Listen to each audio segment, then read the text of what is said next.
Hello everyone, and welcome back to Snowbound Screams.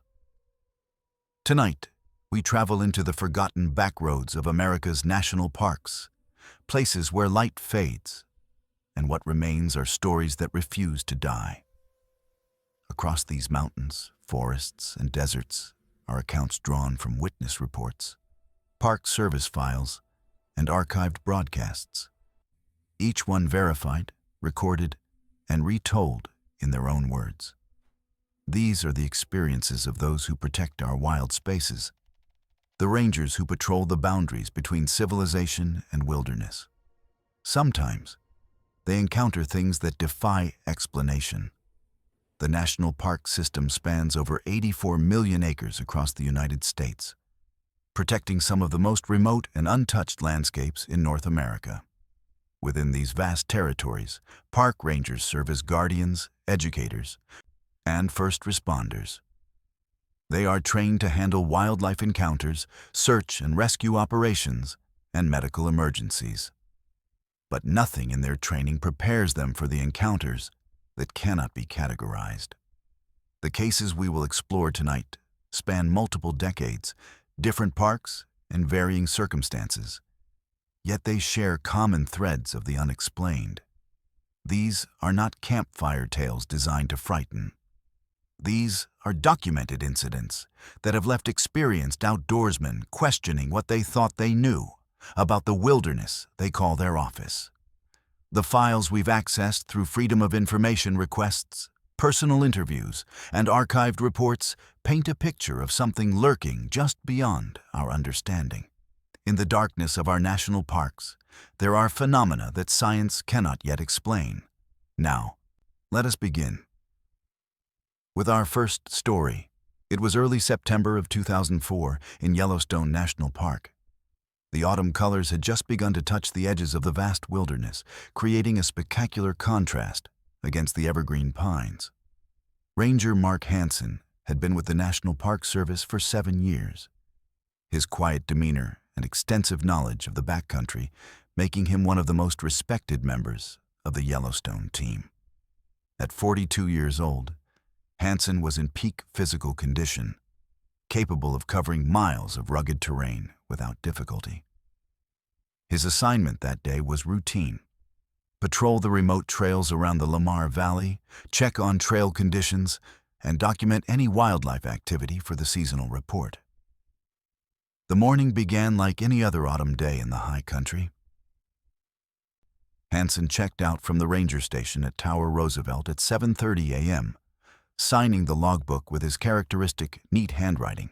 He carried standard equipment: a GPS unit, satellite phone, first aid kit, bear spray, and enough supplies for an overnight stay should circumstances require it.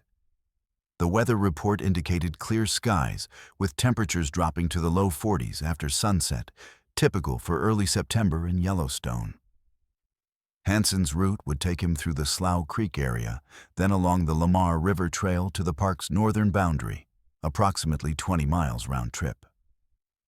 He was expected to return by late afternoon or early evening at the latest. His supervisor, Ranger David Chen, noted in the daily briefing that Hansen seemed in good spirits, mentioning he hoped to photograph the elk herd that typically gathered near the river bend during their annual rut. The radio in Hansen's vehicle crackled with routine chatter as other rangers reported their positions and activities. Everything appeared normal. The first indication that something was amiss came at 6:47 p.m. when Hansen failed to check in at the designated time. Protocol required all rangers to make contact by radio or phone every 4 hours during backcountry patrols. Chen attempted to raise Hansen on the radio, receiving only static in response. 3 more attempts over the next hour produced the same result. At 8:15 p.m., Chen tried Hansen's satellite phone, which went directly to voicemail. By 9:30 p.m., with darkness having completely fallen across the Lamar Valley, Chen initiated a preliminary search, contacting the nearest rangers to begin checking trailheads and parking areas. Hansen's government-issued Ford Ranger was found at the Slough Creek trailhead. exactly where he would have parked to begin his patrol. The vehicle was locked, and a quick inspection showed no signs of forced entry or struggle.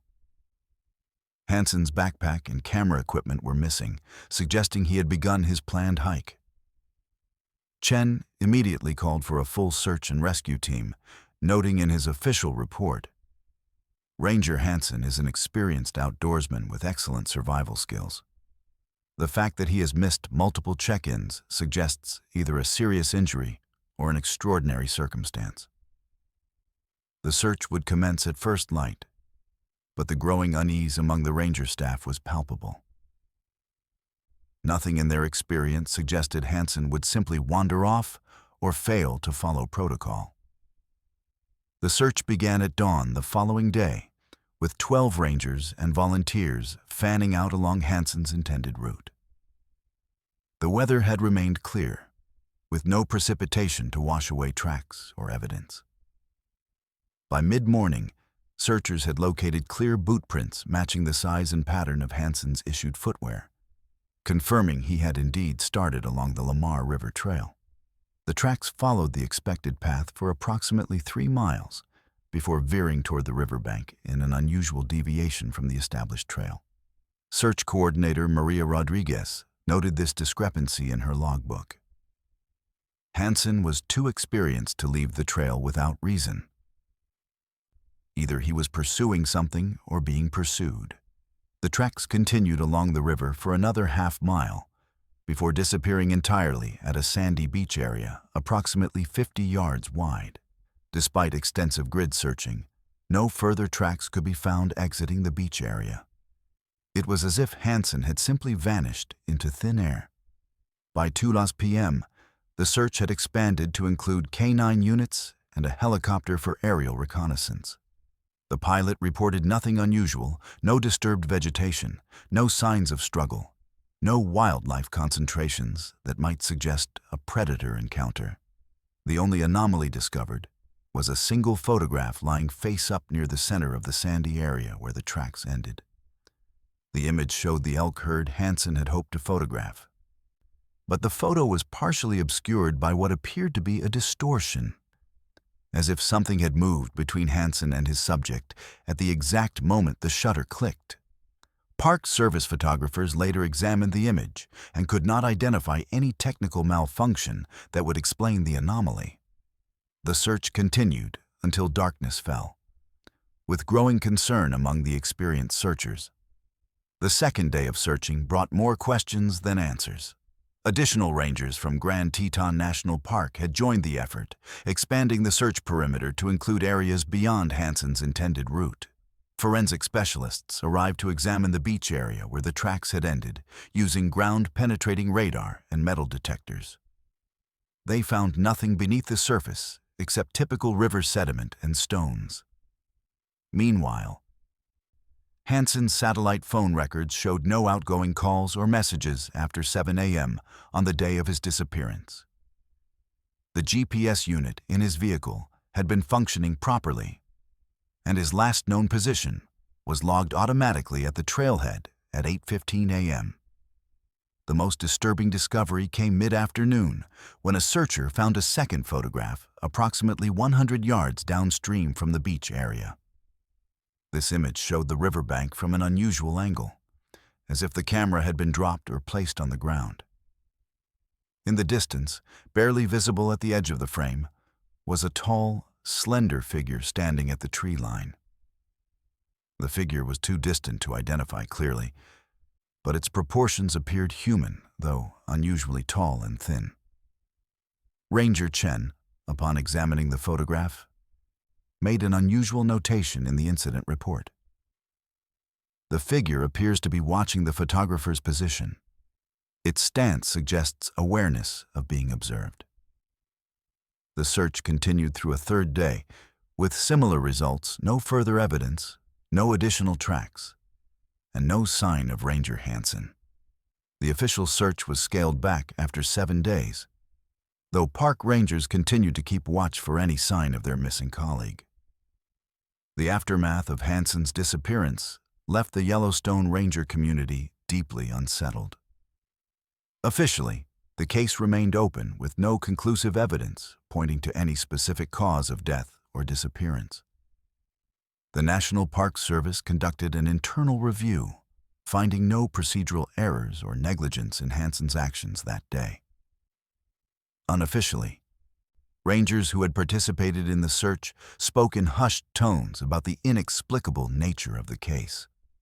Several reported unusual feelings of being watched while searching the area where Hanson's tracks ended. Others mentioned equipment malfunctions that couldn't be explained, GPS units failing, radio communications breaking down at specific locations along the river. The 2 photographs found during the search were entered into evidence, with the second image particularly scrutinized by investigators. Enhancement techniques revealed little additional detail about the distant figure, though one analyst noted that the object appeared to be unnaturally still, as if it were unaffected by the slight breeze that was moving the trees and vegetation around it. 5 years after Hanson's disappearance, the case remains one of Yellowstone's most baffling mysteries. Ranger Chen, now retired, occasionally returns to the Lamar Valley each September, searching for answers that never come. The sandy beach where Hanson's tracks ended has become something of a pilgrimage site for rangers who knew him. A quiet reminder that sometimes the wilderness takes more than it gives.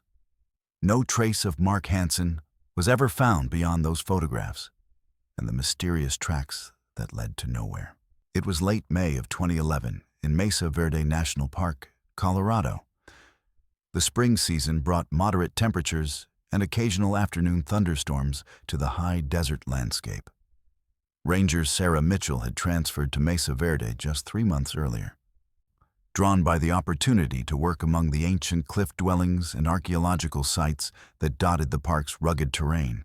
At 29 years old, Mitchell represented a new generation of park rangers, college-educated, technologically savvy, and deeply passionate about preserving America's cultural heritage. Her assignment on May 27th was routine. Conduct the final security check of the Cliff Palace Loop before the park closed for the evening. This task involved ensuring all visitors had exited the area, securing access points, and documenting any potential conservation concerns. The evening began unremarkably, as Mitchell drove the winding road to the Cliff Palace parking area, arriving at 6:15 p.m. The last tour group had departed 30 minutes earlier, leaving the ancient structures bathed in the golden light of the setting sun. Mitchell signed the security log at the trailhead, noting the clear weather and lack of any visitor vehicles in the parking area. As she began her descent along the paved trail toward the cliff dwellings, she radioed dispatch to confirm her position and intended route. Everything appeared normal for a routine evening patrol. The first anomaly occurred as Mitchell approached the main viewing platform overlooking Cliff Palace. The air, which should have been filled with the sounds of evening birds and the gentle breeze moving through the canyon, was unnaturally still. Even more unusual was a faint whispering sound that seemed to emanate from the dwellings themselves. Mitchell paused, straining to identify the source of the sound. It resembled human speech, though too distant to distinguish individual words or voices. She noted the phenomenon in her field notebook, writing, 6:42 p.m., unidentified auditory phenomenon near Cliff Palace. Sounds like distant conversation, but no visitors present. She initially attributed the sound to acoustic anomalies in the canyon, something she had read about in the park's orientation materials. As she continued her security check, however, the sound seemed to follow her movement along the trail.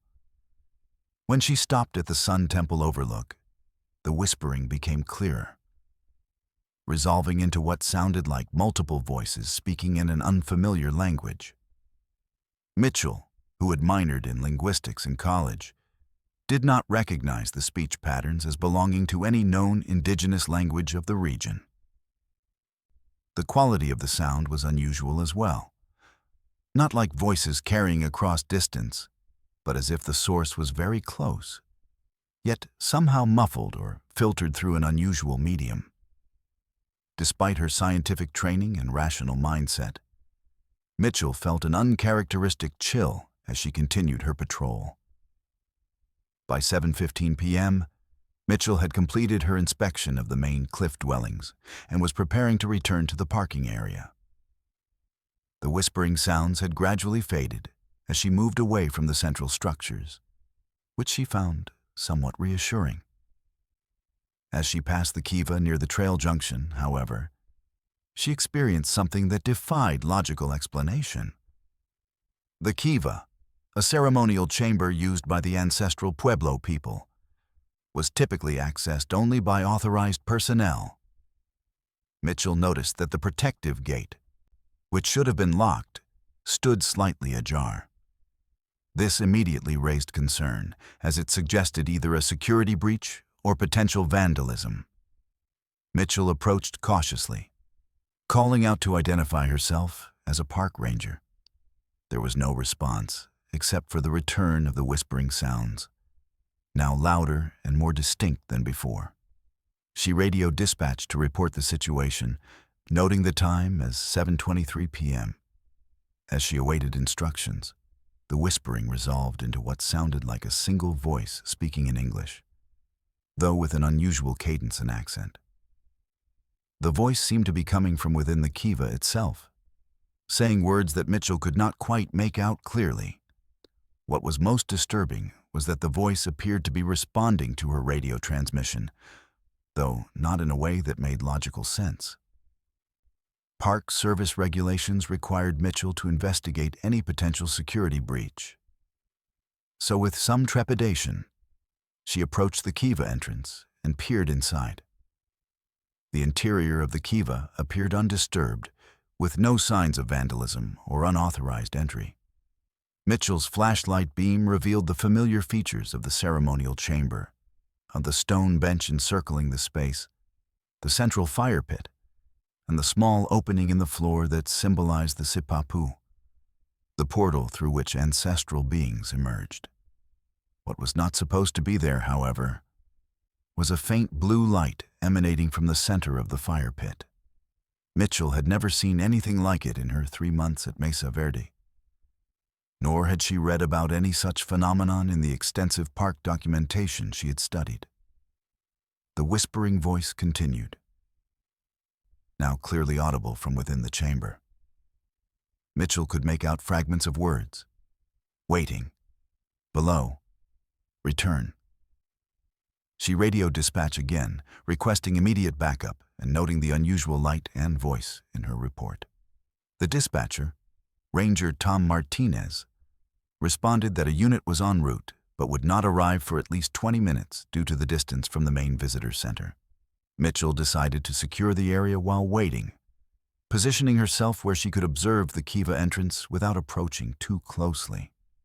The blue light in the fire pit began to pulse slowly, and the whispering voice grew more coherent, though still speaking in that unusual cadence. Mitchell felt a strange compulsion to enter the kiva, which she resisted with considerable effort. Later, she would describe this feeling as similar to sleepwalking, where part of your mind recognizes what's happening but cannot fully control your actions. The arrival of Rangers Martinez and Jessica Gomez at 7:48 p.m. brought an end to the disturbing phenomena. As they approached the kiva, the blue light extinguished instantly, and the whispering voice ceased. Martinez later reported that he had heard nothing unusual during his approach, though he did note that the air near the kiva felt unusually cold compared to the surrounding area.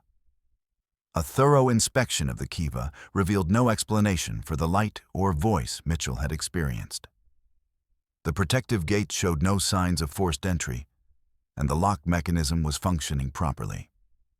Martinez documented the incident in the official park log, writing, "Unexplained auditory and visual phenomena reported by Ranger Mitchell.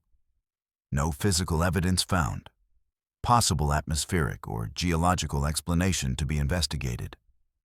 The 3 rangers completed a comprehensive security sweep of the area, finding no other anomalies or signs of unauthorized access. As they prepared to leave, Mitchell noticed something small and metallic glinting near the sipapu opening in the kiva floor. Upon closer inspection, she discovered what appeared to be a modern silver earring of a design that did not match any known ancestral Pueblo artifacts. The earring was collected as evidence and logged into the park's archaeological inventory. The rangers secured the area and returned to the visitor center, where Mitchell filed a detailed incident report that would later become part of Mesa Verde's unexplained phenomena file. The aftermath of the kiva incident left Mitchell with more questions than answers. The earring was examined by park archaeologists, who determined it to be of modern manufacture, likely produced within the last 20 years. How it came to be inside the restricted kiva remained a mystery, as did the voice and light Mitchell had experienced. The official explanation offered by park administration attributed the phenomena to unusual acoustic properties combined with atmospheric conditions that occasionally occur in the canyon. Privately, several rangers acknowledged that Mitchell's experience was not entirely unprecedented.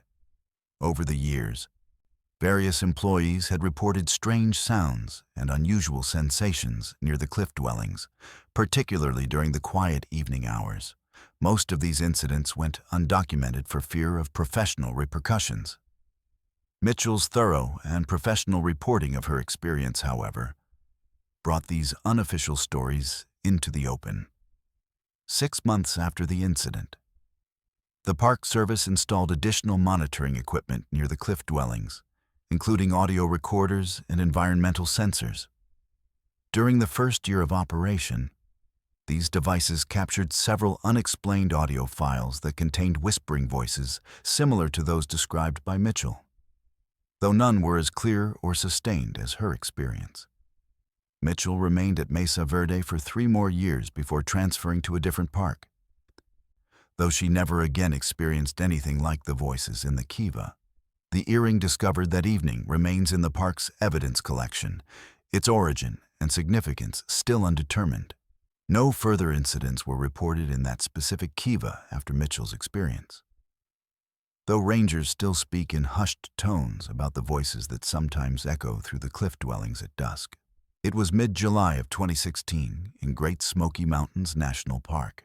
The summer season brought dense humidity and frequent afternoon thunderstorms to the ancient mountains that straddle the border between Tennessee and North Carolina. Ranger Daniel Torres had been assigned to the Cades Cove district for nearly a decade, developing an intimate knowledge of the area's trails, wildlife, and seasonal patterns.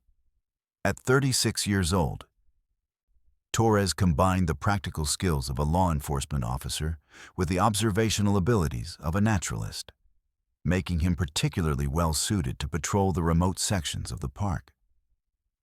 His assignment on July 15th was to investigate reports of illegal camping in the backcountry near Spence Field, a high-elevation bald that offered panoramic views of the surrounding mountains. The investigation began unremarkably as Torres checked out from the Cades Cove Ranger Station at 10 a.m., noting the overcast sky and high humidity in the daily log. He drove the winding road to the trailhead, where he would begin the 8-mile hike to Spence Field. The trail was less crowded than usual due to the threatening weather, which Torres found somewhat advantageous for his investigation. As he began his ascent, the forest grew quieter, with the usual sounds of birds and insects muted by the heavy, moisture-laden air.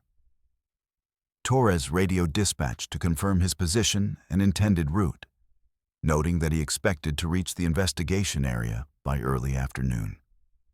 Everything appeared normal for a routine patrol in challenging weather conditions.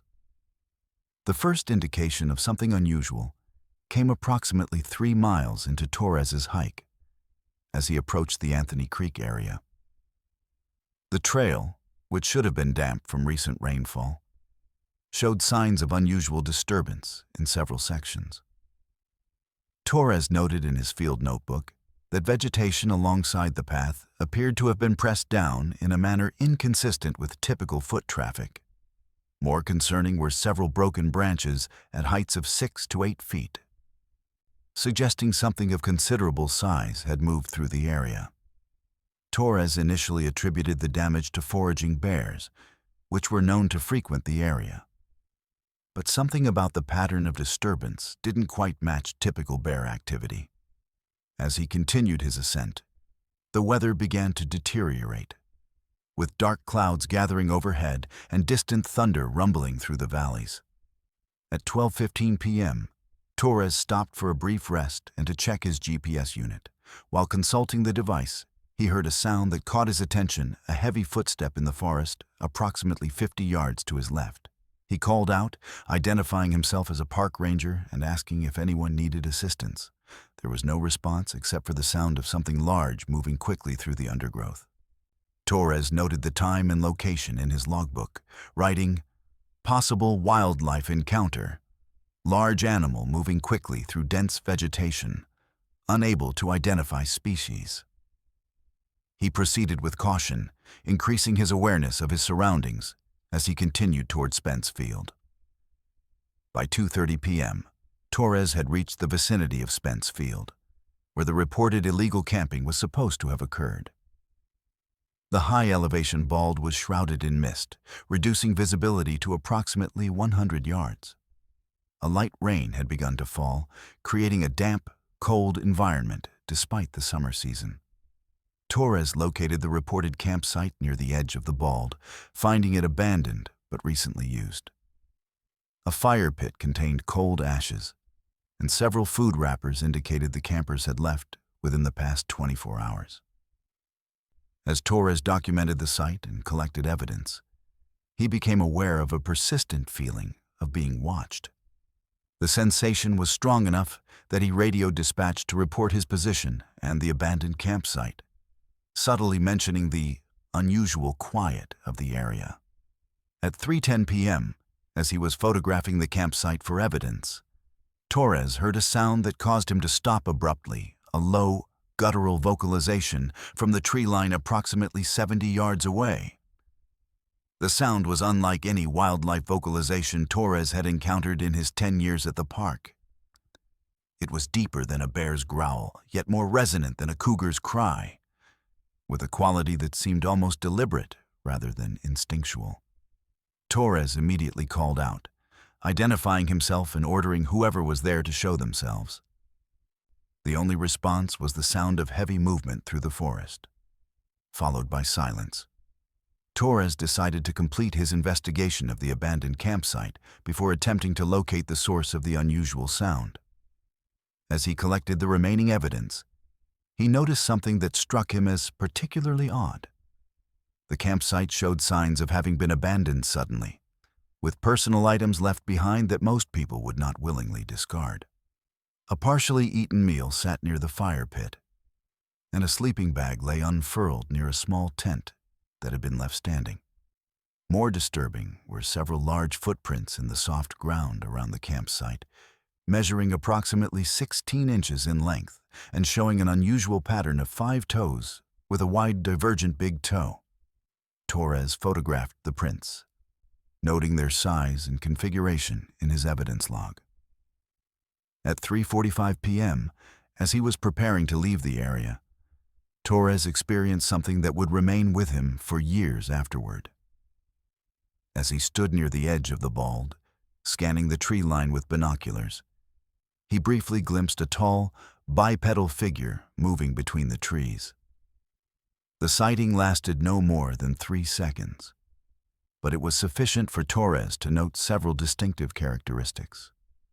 The figure stood at least 7 feet tall, was covered in dark hair or fur, and moved with an unusual bipedal gait that was neither entirely human nor ape-like.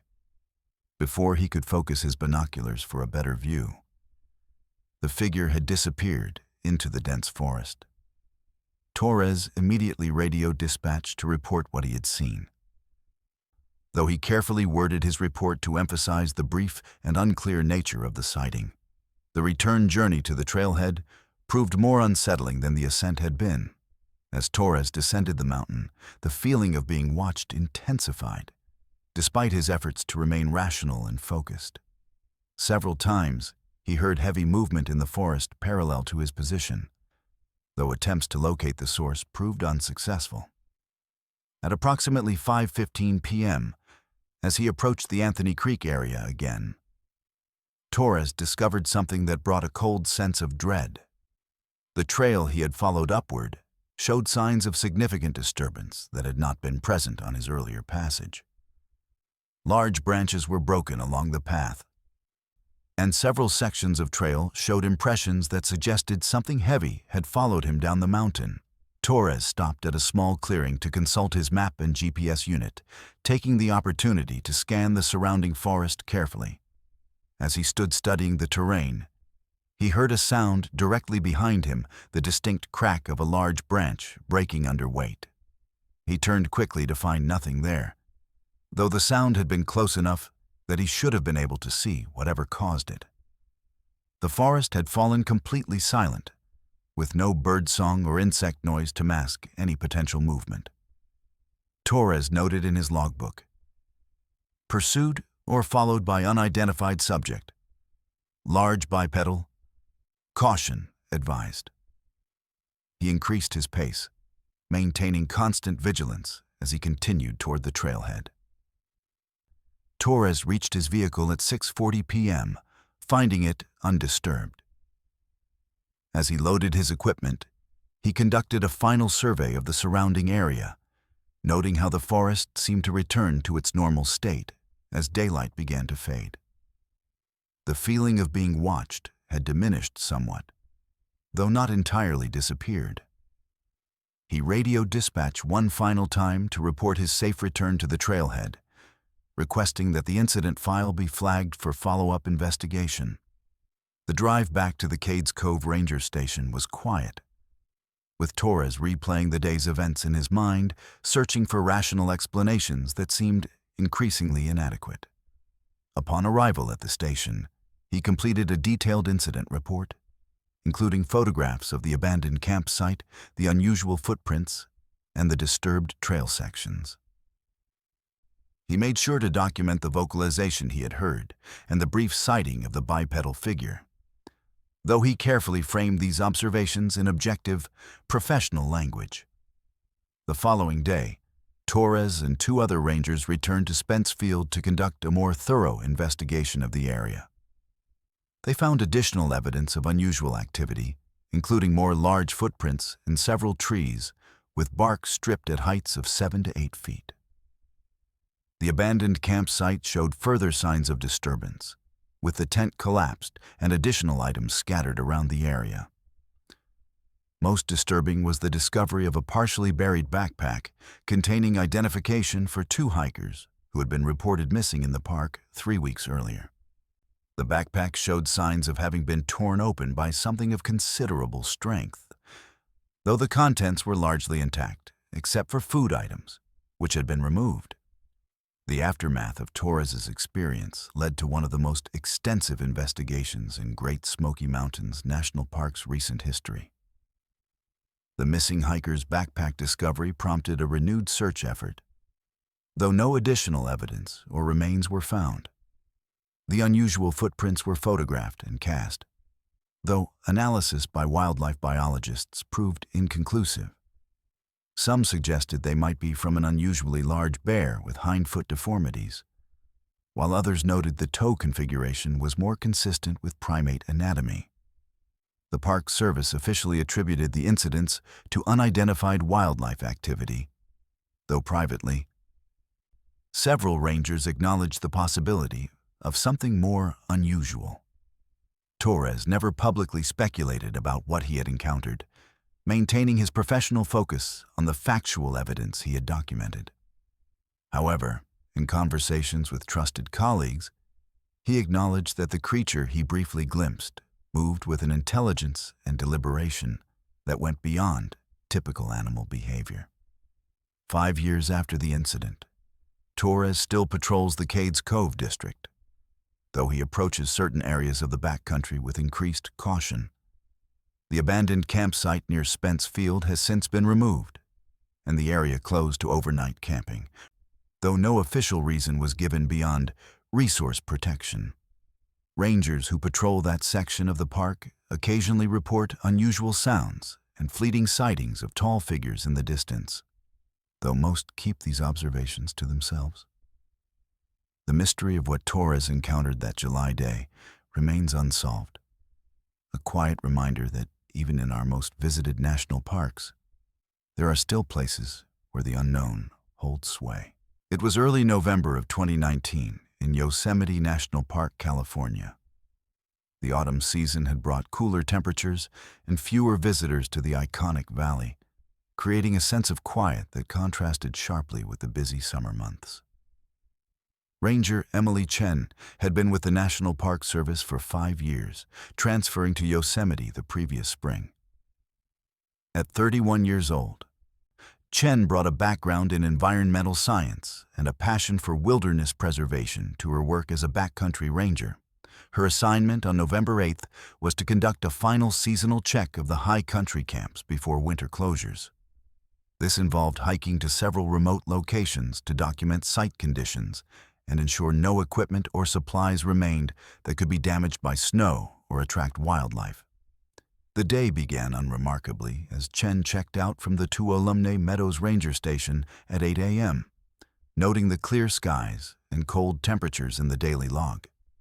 Her route would take her along the Pacific Crest Trail to several high-elevation camps, a round trip of approximately 15 miles over rugged terrain.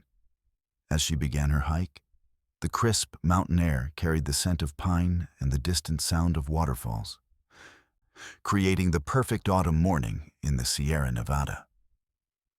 Chen radioed dispatch to confirm her position and intended route, noting that she expected to complete her patrol by late afternoon. Everything appeared normal for a routine seasonal check.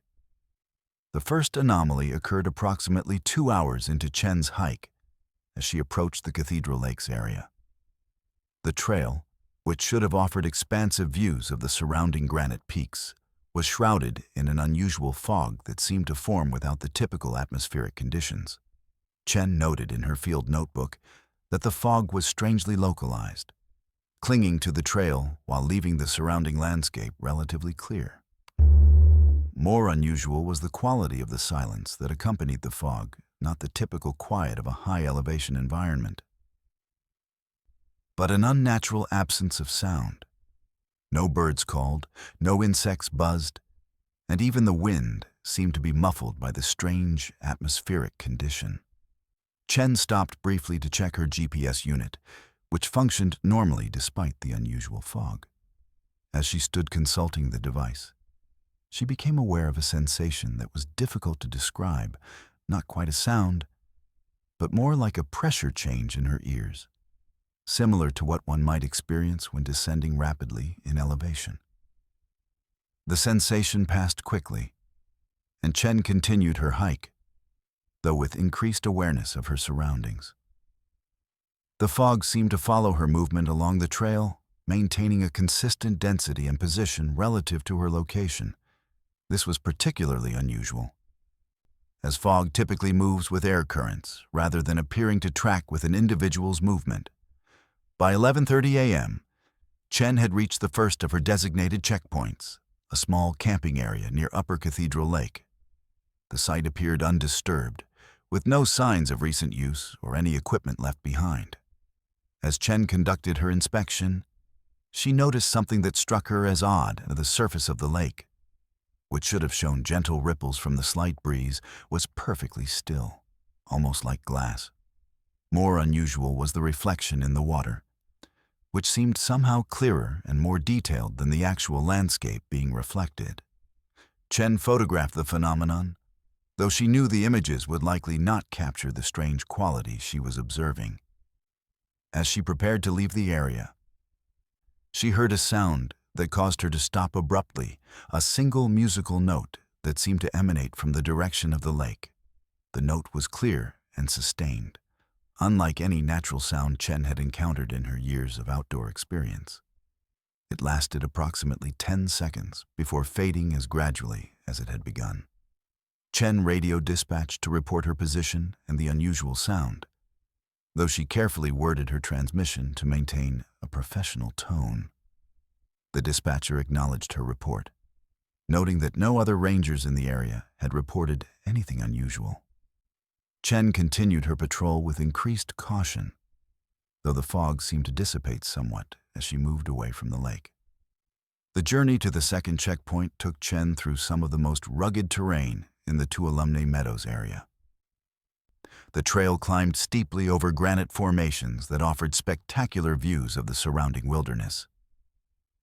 The unusual fog had largely disappeared, though the strange silence persisted in certain areas along the trail. At approximately 1:15 p.m., as Chen was navigating a particularly exposed section of trail near Cathedral Peak, she experienced something that defied logical explanation. The sunlight, which had been bright and clear moments before, suddenly dimmed as if something had passed between her and the sun. Chen looked up expecting to see a cloud, but the sky remained completely clear. The dimming lasted approximately 30 seconds before the light returned to its normal intensity. More disturbing was what Chen observed during those 30 seconds, and the landscape around her appeared subtly altered, with colors shifted toward the blue end of the spectrum and shadows falling in directions that didn't correspond to the sun's actual position. Chen stopped and consulted her GPS unit, which functioned normally and confirmed her correct position on the trail. She noted the phenomenon in her logbook, writing, "Unexplained atmospheric anomaly. Light dimming without apparent cause. Possible visual distortion." She continued her hike, though with a growing sense of unease that she struggled to reconcile with her scientific training and rational mindset. By 3 p.m., Chen had reached the second checkpoint, a remote camping area near the base of Cathedral Peak. The site showed signs of recent use, with a fire pit containing cold ashes and several footprints in the soft soil. As Chen documented the site, she noticed something unusual about the footprints. They showed a pattern of movement that suggested the campers had left in a hurry, with some prints indicating running or rapid movement. More concerning were several items that had been left behind, including a partially eaten meal and a sleeping bag that appeared to have been abandoned suddenly. Chen radioed dispatch to report her findings, requesting that the information be forwarded to the ranger responsible for the area's backcountry permits. As she spoke into her radio, she experienced another unusual phenomenon. Her voice seemed to echo strangely, as if she were speaking in an enclosed space rather than the open mountain environment. The dispatcher acknowledged her transmission, though with a comment about the unusual quality of the audio signal. Chen completed her inspection of the campsite, collecting evidence of the recent use and noting the items that had been abandoned. As she prepared to leave the area, she heard another sound similar to the musical note she had heard near Cathedral Lake, though this time it was lower in pitch and seemed to emanate from the direction of the granite peak above her. The return journey to the Tuolumne Meadows Ranger Station proved increasingly unsettling.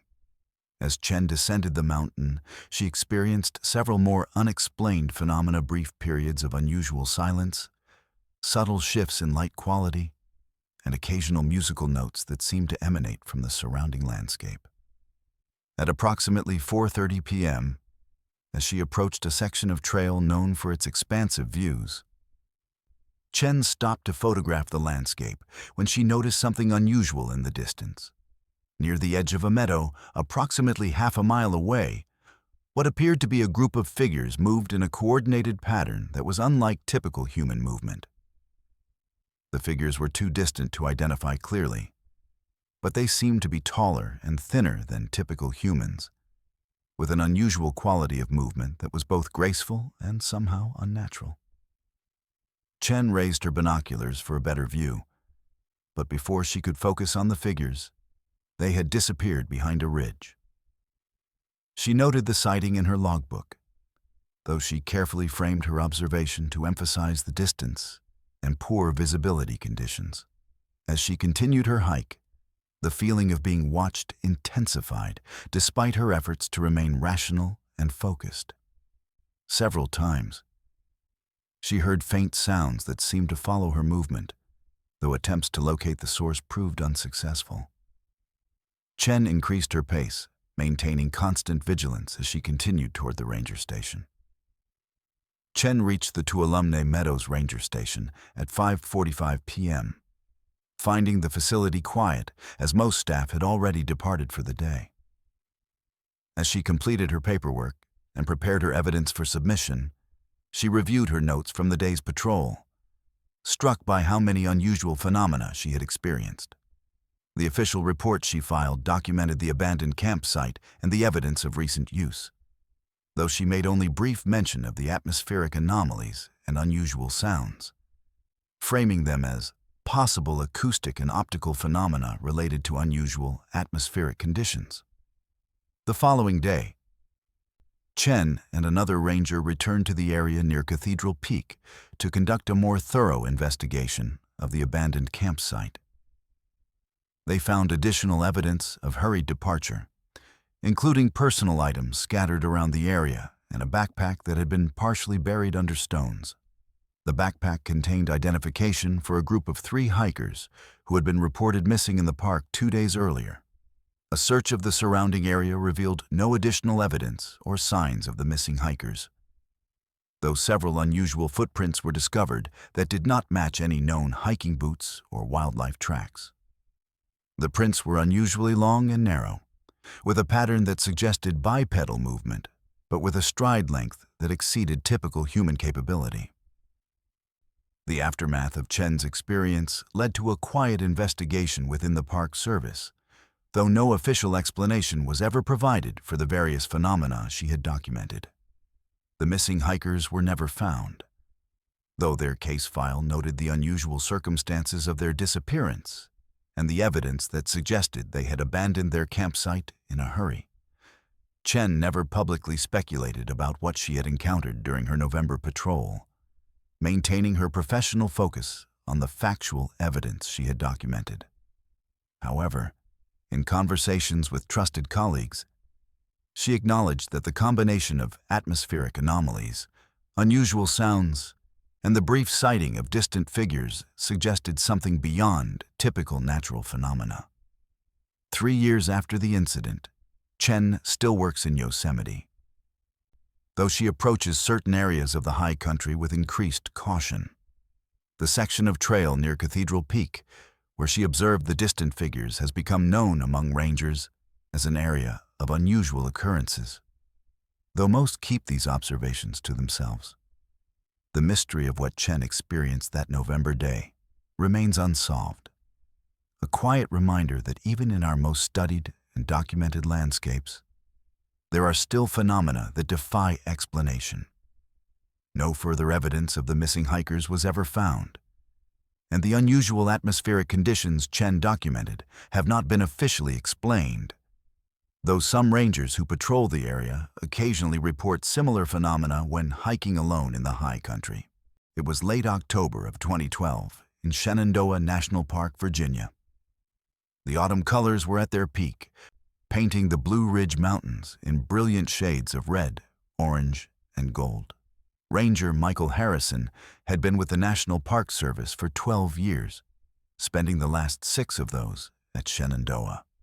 At 40 years old, Harrison knew the park's trails and seasonal patterns as well as anyone, having patrolled nearly every mile of its 500 miles of trails during his tenure.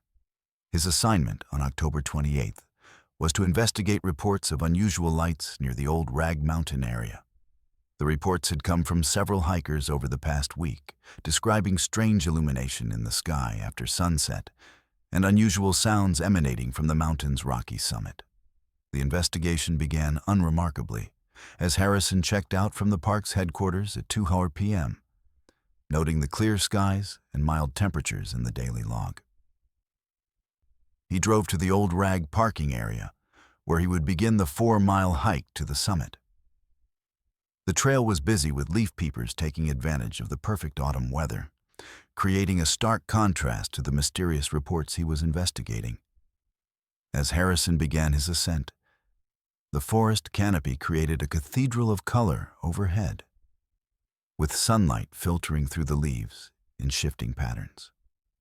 He radioed dispatch to confirm his position and intended route, noting that he expected to reach the summit area by late afternoon. Everything appeared normal for a routine investigation of unusual visitor reports. The first indication that something was amiss came approximately halfway through Harrison's hike, as he approached the more rugged sections of the trail near the rock scramble area.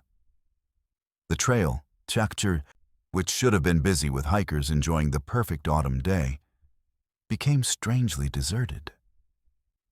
Harrison noted in his field notebook that the sudden absence of other visitors was unusual for a weekend day, with such good weather. More concerning were several areas where the trail showed signs of recent disturbance that didn't match typical hiking activity. Branches were broken at heights inconsistent with normal foot traffic, and several rocks along the path appeared to have been moved recently, though not in a way that suggested trail maintenance. Harrison initially attributed these observations to the work of park maintenance crews, though he found it odd that no work orders had been filed for the area. As he continued his ascent, the forest grew quieter, with the usual sounds of birds and other wildlife noticeably absent.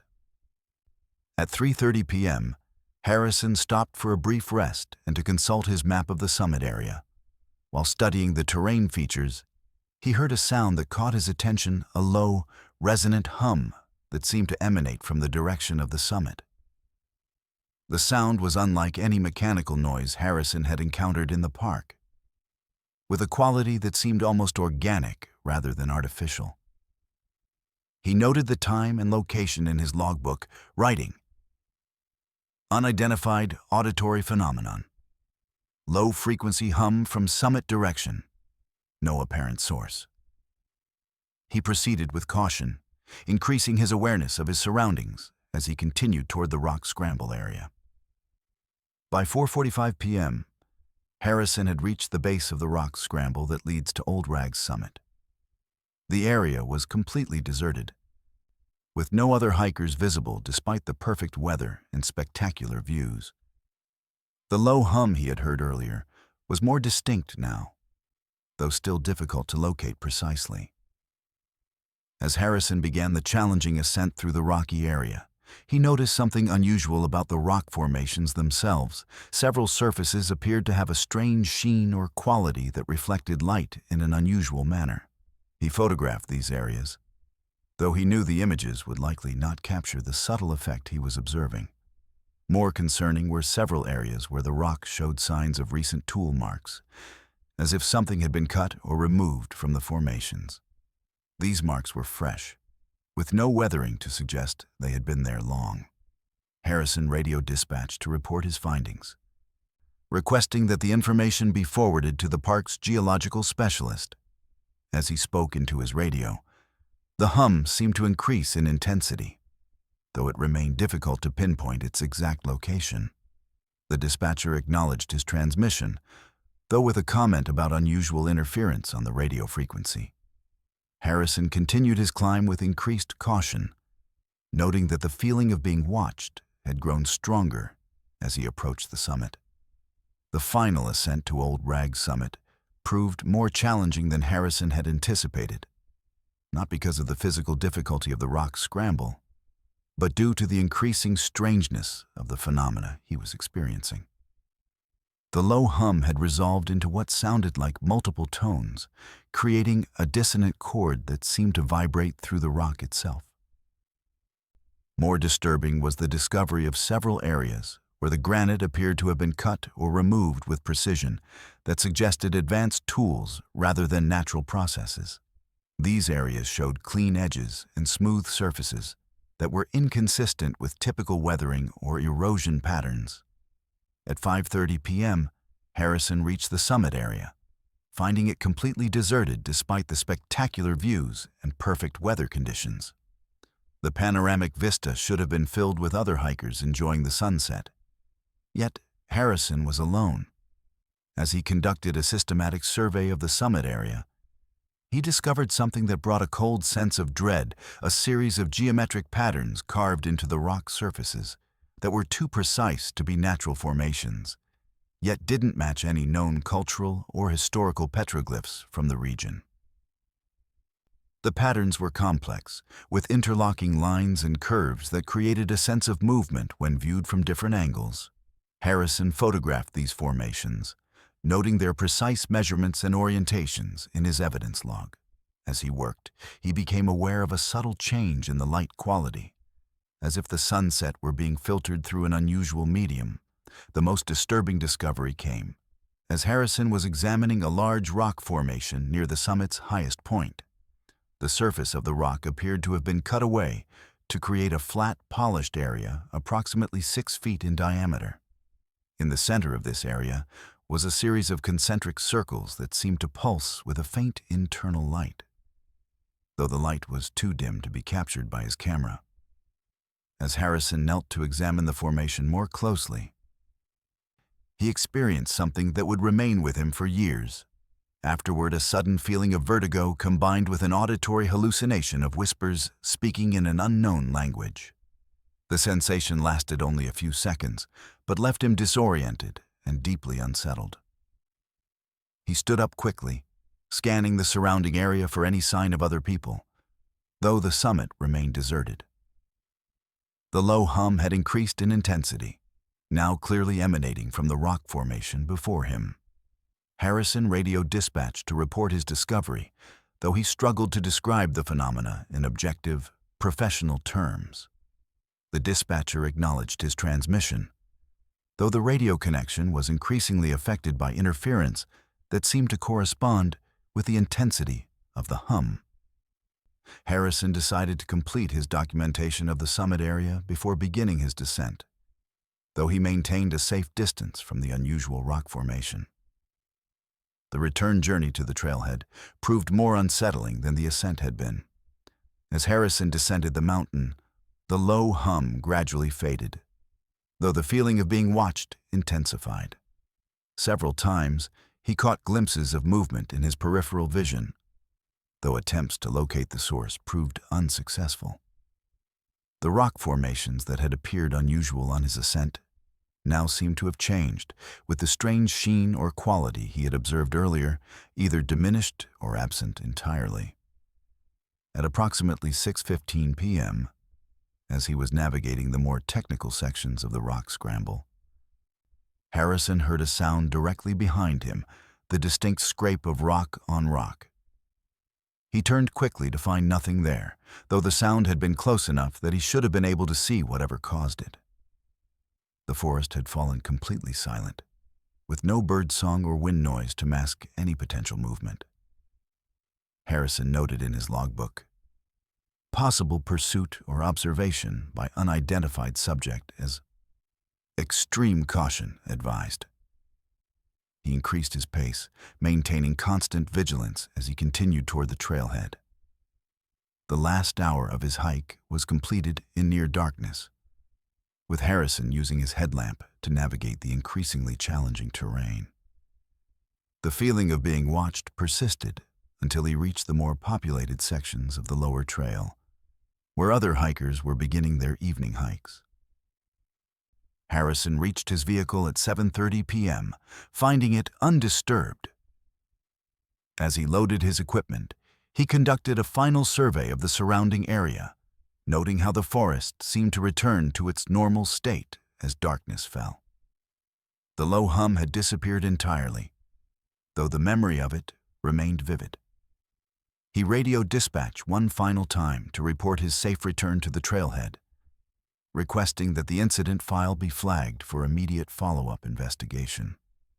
The drive back to park headquarters was quiet, with Harrison replaying the day's events in his mind, searching for rational explanations that seemed increasingly inadequate. Upon arrival at headquarters, he completed a detailed incident report, including photographs of the unusual rock formations and geometric patterns.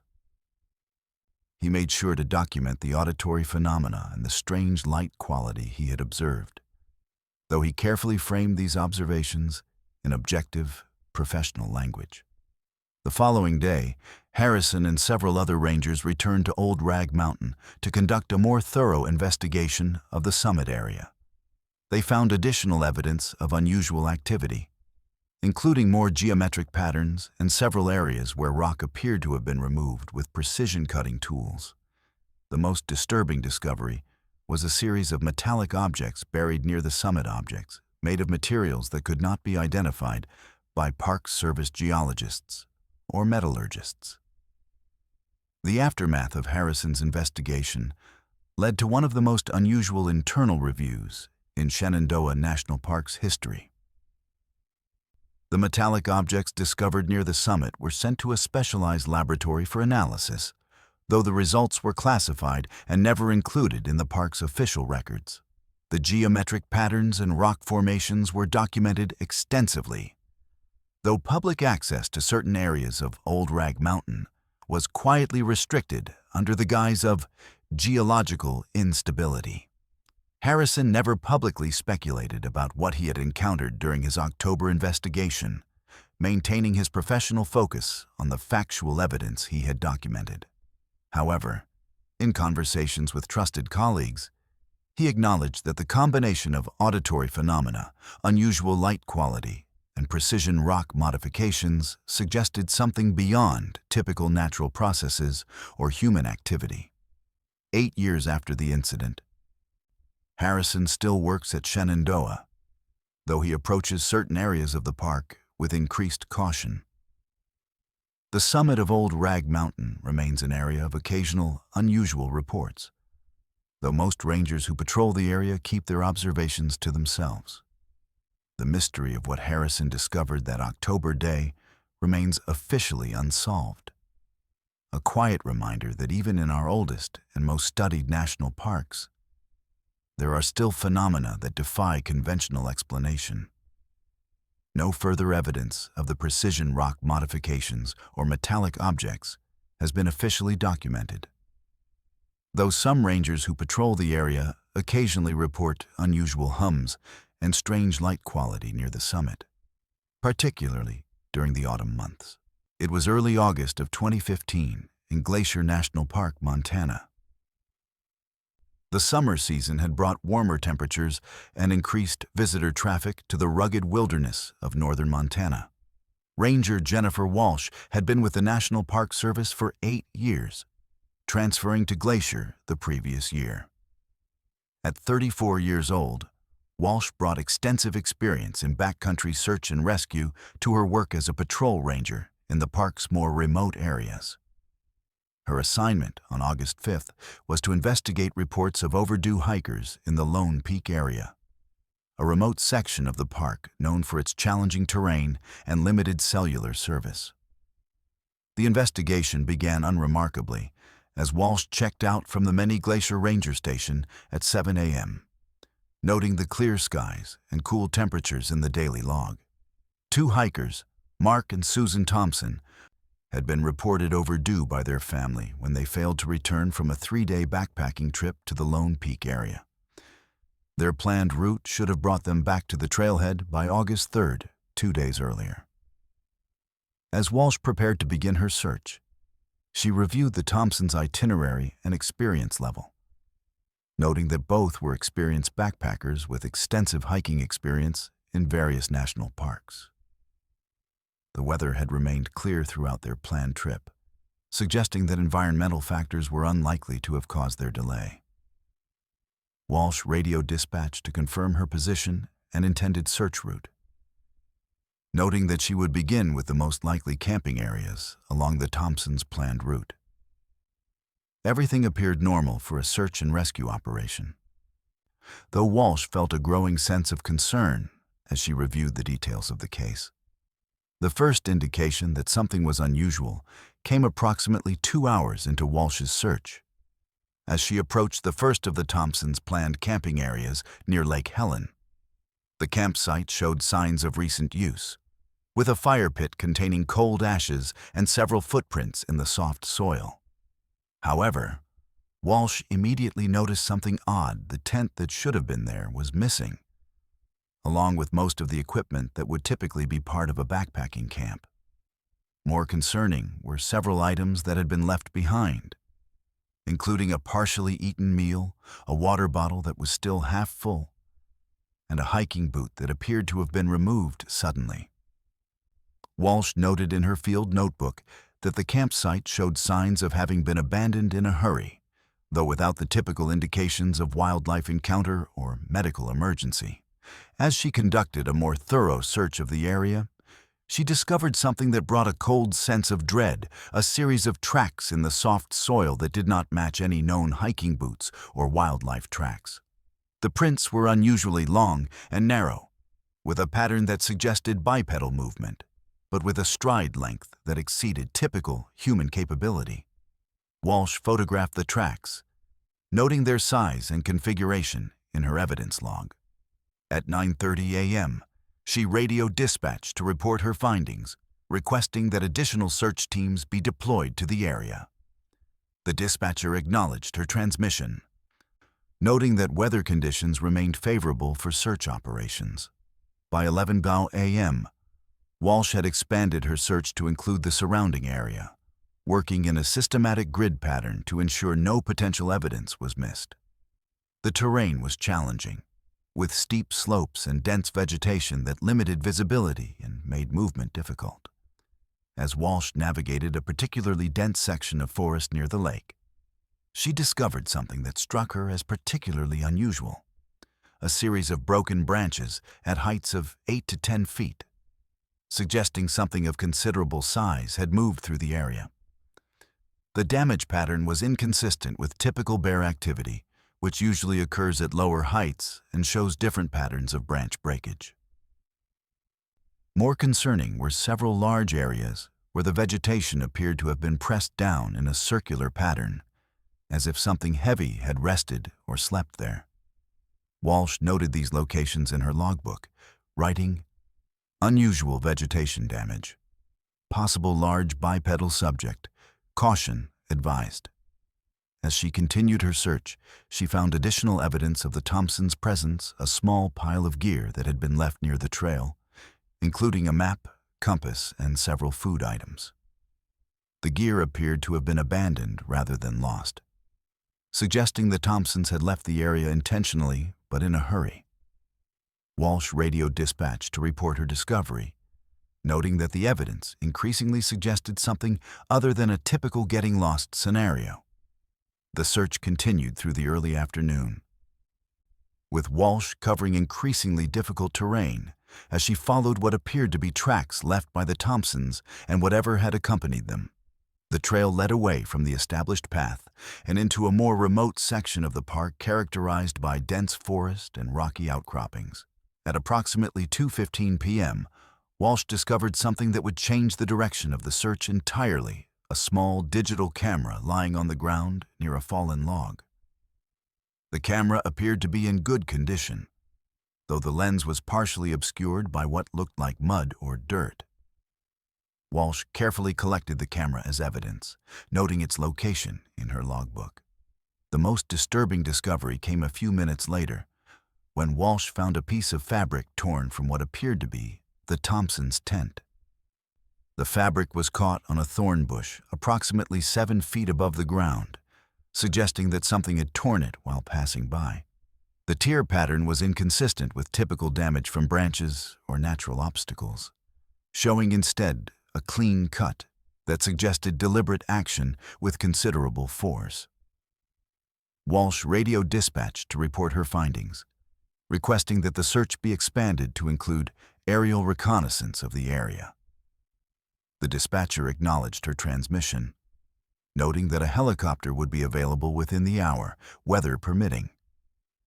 As Walsh continued her search, she entered a section of forest that felt strangely different from the surrounding area. The air seemed unnaturally still, with no bird song or insect noise despite the warm afternoon temperatures. More unusual was a faint, unpleasant odor that she couldn't quite identify, something like damp earth combined with a metallic quality that was unfamiliar. Walsh stopped to consult her map and GPS unit, taking the opportunity to scan the surrounding forest carefully.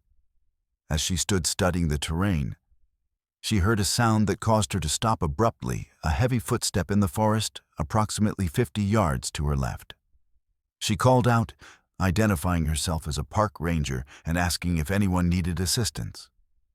There was no response except for the sound of something large moving quickly through the undergrowth. Walsh noted the time and location in her logbook, writing, "Possible wildlife encounter. Large animal moving quickly through dense vegetation. Unable to identify species." She proceeded with caution, increasing her awareness of her surroundings as she continued in the direction of the sound. The forest seemed to grow darker as she moved deeper into this unusual area. Despite the fact that the sun was still high in the sky, Walsh felt a growing sense of unease that she struggled to reconcile with her extensive training and experience in backcountry environments. The most significant discovery came at approximately 3:30 p.m., as Walsh was following a game trail that appeared to have been recently used.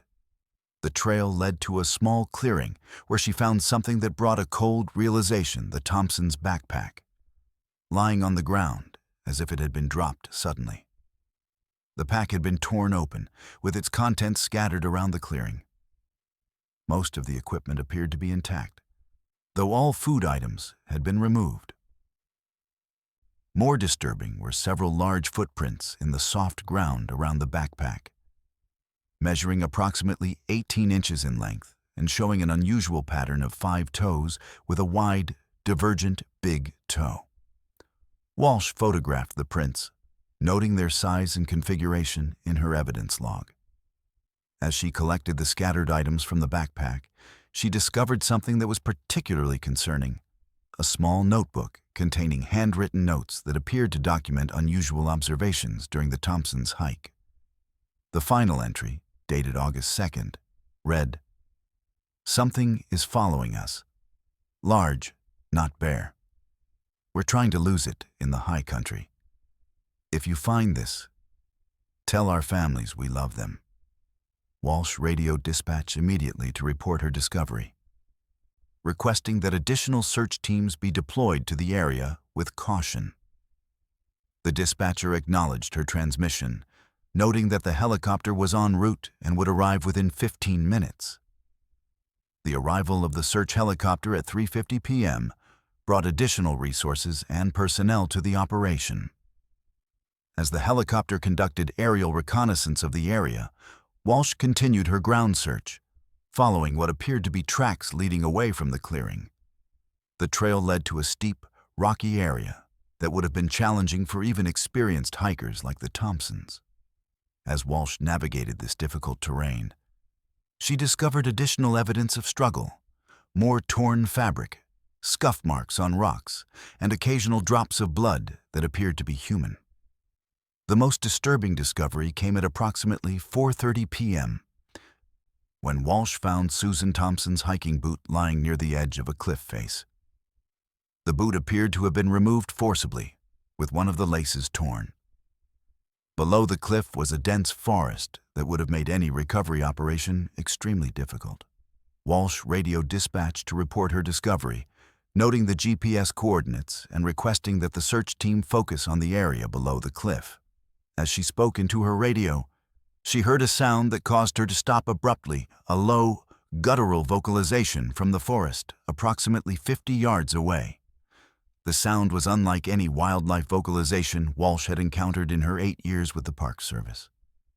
It was deeper than a bear's growl, yet more resonant than a cougar's cry, with a quality that seemed almost deliberate rather than instinctual. Walsh immediately called out, identifying herself and ordering whoever was there to show themselves. The only response was the sound of heavy movement through the forest, followed by silence.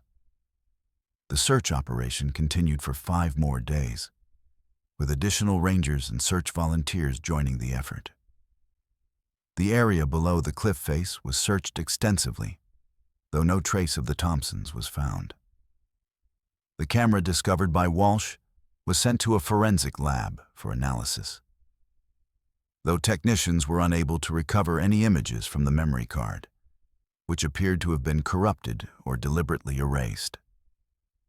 The notebook containing Susan Thompson's final entry was preserved as evidence, though handwriting analysis confirmed it was indeed hers. The unusual footprints photographed by Walsh were examined by wildlife biologists, who found them inconsistent with any known animal species in the region.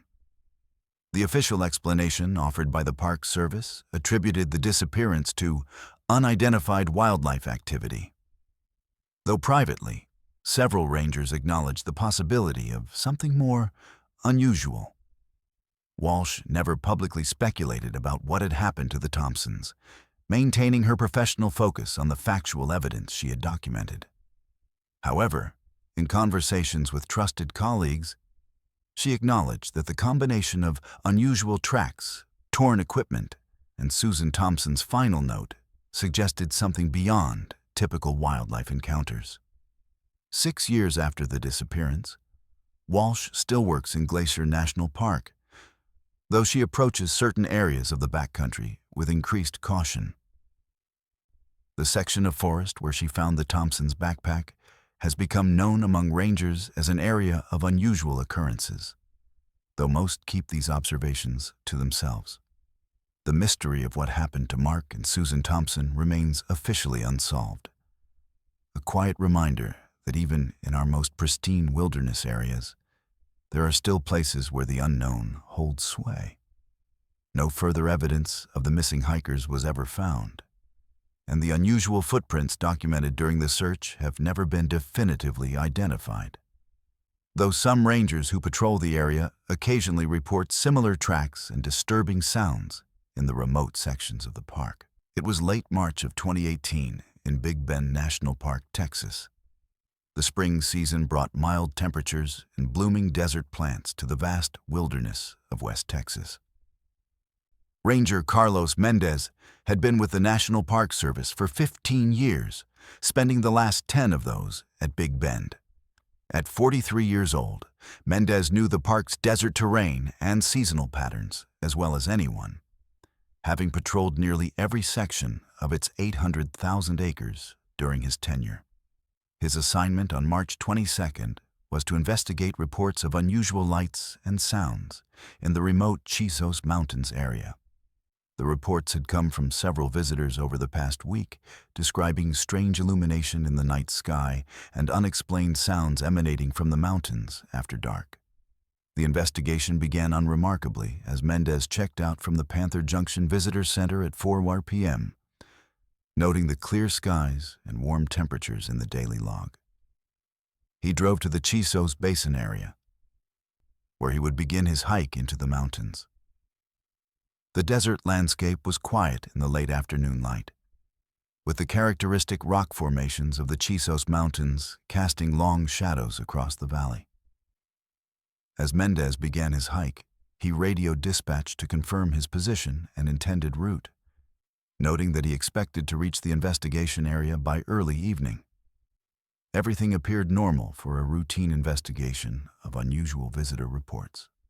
The first indication that something was amiss came approximately 1 hour into Mendez's hike, as he approached the more remote sections of the trail near Emery Peak. The trail, which should have offered expansive views of the surrounding desert landscape, was shrouded in an unusual haze that seemed to form without the typical atmospheric conditions. Mendez noted in his field notebook that the haze was strangely localized, clinging to the trail while leaving the surrounding landscape relatively clear. More unusual was the quality of the light filtering through the haze. It had a subtle greenish tint that created an otherworldly quality to the landscape. Mendez stopped briefly to check his GPS unit, which functioned normally despite the unusual atmospheric conditions. As he stood consulting the device, he became aware of a sensation that was difficult to describe, not quite a sound, but more like a vibration in the air that seemed to correspond with the intensity of the haze. The sensation passed quickly, and Mendez continued his hike, though with increased awareness of his surroundings. The haze seemed to follow his movement along the trail. maintaining a consistent density and position relative to his location. This was particularly unusual, as atmospheric phenomena typically move with air currents rather than appearing to track with an individual's movement. By 6 p.m., Mendez had reached the first of his designated investigation points, a high-elevation overlook near Emery Peak. The area appeared undisturbed, with no signs of recent visitor activity or any evidence that might explain the unusual reports. As Mendez conducted his inspection, he noticed something that struck him as odd. The rock formations in the area showed signs of unusual weathering or erosion that didn't match typical desert processes. Several surfaces appeared to have a strange sheen or quality that reflected light in an unusual manner, almost as if they had been polished or treated with some unknown substance. Mendez photographed these areas, though he knew the images would likely not capture the subtle effect he was observing. More concerning were several areas where the rock appeared to have been cut or removed with precision that suggested advanced tools rather than natural processes. These areas showed clean edges and smooth surfaces that were inconsistent with typical weathering or erosion patterns. Mendez radioed dispatch to report his findings, requesting that the information be forwarded to the park's geological specialist. As he spoke into his radio, the haze seemed to increase in intensity, though it remained difficult to pinpoint its exact source. The dispatcher acknowledged his transmission, though with a comment about unusual interference on the radio frequency. Mendez continued his investigation with increased caution, noting that the feeling of being watched had grown stronger as he moved deeper into the mountains. The journey to the second investigation point took Mendez through some of the most rugged terrain in the Chisos Mountains. The trail climbed steeply over rock formations that offered spectacular views of the surrounding desert landscape. The unusual haze had largely dissipated, though the strange vibration in the air persisted in certain areas along the trail. At approximately 7:15 p.m., as Mendez was navigating a particularly exposed section of trail near the mountain's summit, he experienced something that defied logical explanation. The sunlight, which had been bright and clear moments before, suddenly dimmed as if something had passed between him and the sun. Mendez looked up expecting to see a cloud, but the sky remained completely clear. The dimming lasted approximately 45 seconds before the light returned to its normal intensity. More disturbing was what Mendez observed during those 45 seconds, and the landscape around him appeared subtly altered, with colors shifted toward the green end of the spectrum and shadows falling in directions that didn't correspond to the sun's actual position. Mendez stopped and consulted his GPS unit, which functioned normally and confirmed his correct position on the trail. He noted the phenomenon in his logbook, writing, "Unexplained atmospheric anomaly. Light dimming without apparent cause. Possible visual distortion." He continued his hike, though with a growing sense of unease that he struggled to reconcile with his scientific training and rational mindset. By 8:30 p.m., Mendez had reached the second investigation point, a remote camping area near the base of a large rock formation known as the Window. The site showed no signs of recent use, with no footprints or other evidence of visitor activity. As Mendez conducted his inspection, he noticed something unusual about the rock formation itself. Several areas appeared to emit a faint glow that was barely visible in the gathering darkness. The glow was too dim to be captured by his camera, though it was clearly visible to the naked eye. More concerning was a series of geometric patterns carved into the rock surfaces that were too precise to be natural formations, yet didn't match any known cultural or historical petroglyphs from the region. The patterns were complex, with interlocking lines and curves that created a sense of movement when viewed from different angles. Mendez photographed these formations, noting their precise measurements and orientations in his evidence log. As he worked, he became aware of a subtle change in the air quality. as if the oxygen content had somehow been altered. He felt slightly breathless despite the moderate physical exertion, though this sensation passed quickly when he moved away from the rock formation. Mendez radioed dispatch to report his discovery, though he struggled to describe the phenomena in objective, professional terms. The dispatcher acknowledged his transmission, though the radio connection was increasingly affected by interference that seemed to correspond with the intensity of the glow from the rock formation. The most disturbing discovery came as Mendez was examining a large section of the rock formation near its base. The surface appeared to have been cut away to create a flat, polished area approximately 8 feet in diameter. In the center of this area was a series of concentric circles that seemed to pulse with a faint internal light, though the light was too dim to be captured by his camera. As Mendez knelt to examine the formation more closely, he experienced something that would remain with him for years afterward, a sudden feeling of disorientation combined with an auditory hallucination of whispers speaking in an unknown language. The sensation lasted only a few seconds, but left him feeling profoundly unsettled. He stood up quickly, scanning the surrounding area for any sign of other people, though the area remained deserted. The faint glow from the rock formation had increased in intensity, now clearly visible even from a distance. Mendez radioed dispatch to report his discovery, though he struggled to describe the phenomena in objective, professional terms. The dispatcher acknowledged his transmission, though the radio connection was increasingly affected by interference that seemed to correspond with the intensity of the glow. Mendez decided to complete his documentation of the area before beginning his descent, though he maintained a safe distance from the unusual rock formation. The return journey to the trailhead proved more unsettling than the ascent had been.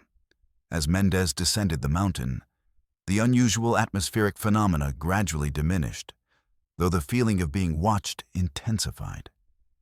Several times, he caught glimpses of movement in his peripheral vision, though attempts to locate the source proved unsuccessful. The rock formations that had appeared unusual on his ascent now seemed to have changed, with the strange sheen or quality he had observed earlier either diminished or absent entirely. At approximately 9:45 p.m., as he was navigating the more technical sections of the trail, Mendez heard a sound directly behind him, the distinct scrape of rock on rock. He turned quickly to find nothing there, though the sound had been close enough that he should have been able to see whatever caused it. The desert night had fallen completely silent, with no nocturnal animal sounds or wind noise to mask any potential movement. Mendez noted in his logbook, "Possible pursuit or observation by unidentified subjects. Extreme caution advised." He increased his pace, maintaining constant vigilance as he continued toward the trailhead. The last hour of his hike was completed in darkness, with Mendez using his headlamp to navigate the increasingly challenging terrain.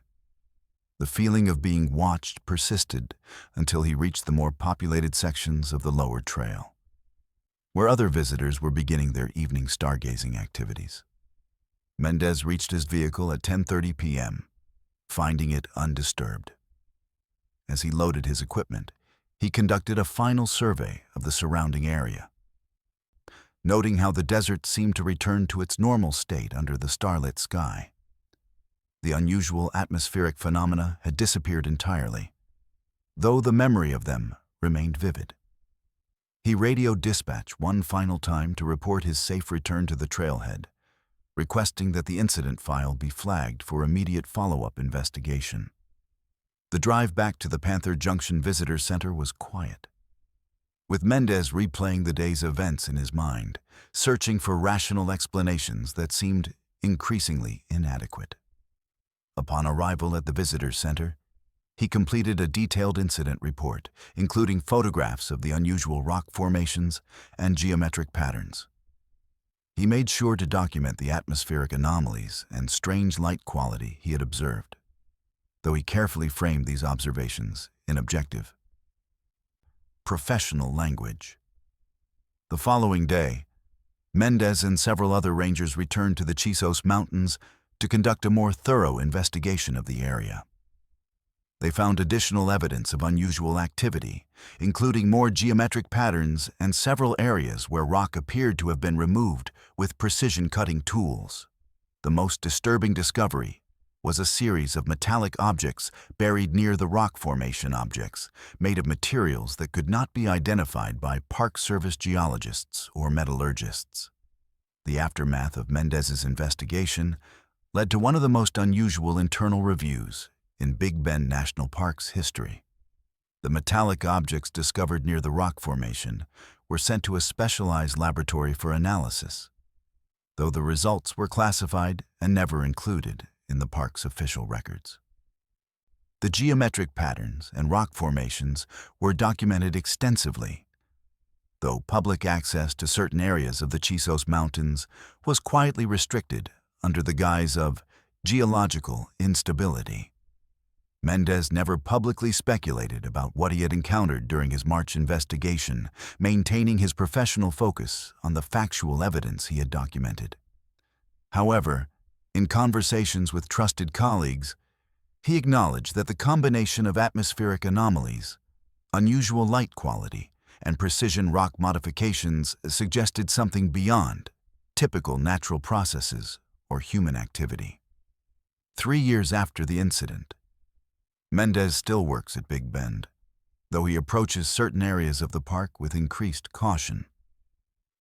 The section of the Chisos Mountains where he conducted his investigation remains an area of occasional, unusual reports, though most rangers who patrol the area keep their observations to themselves. The mystery of what Mendez discovered that March day remains officially unsolved. A quiet reminder that even in our most ancient and unchanged landscapes, there are still phenomena that defy conventional explanation. No further evidence of the precision rock modifications or metallic objects has been officially documented. Though some rangers who patrol the area occasionally report unusual atmospheric conditions and strange light quality near the Chisos Mountains, particularly during the spring months. It was early September of 2020 in Voyageurs National Park, Minnesota. The autumn season had brought cooler temperatures and the first hints of fall color to the vast wilderness of northern Minnesota. Ranger David Thompson had been with the National Park Service for 6 years, transferring to Voyageurs the previous year.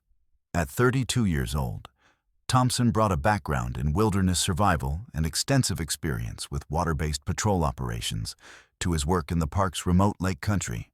His assignment on September 12th was to investigate reports of unusual silence and missing equipment in the remote Kettle Falls area. The reports had come from several fishing parties over the past week, describing areas where normal wildlife sounds were completely absent and several instances of camping equipment disappearing from secured sites.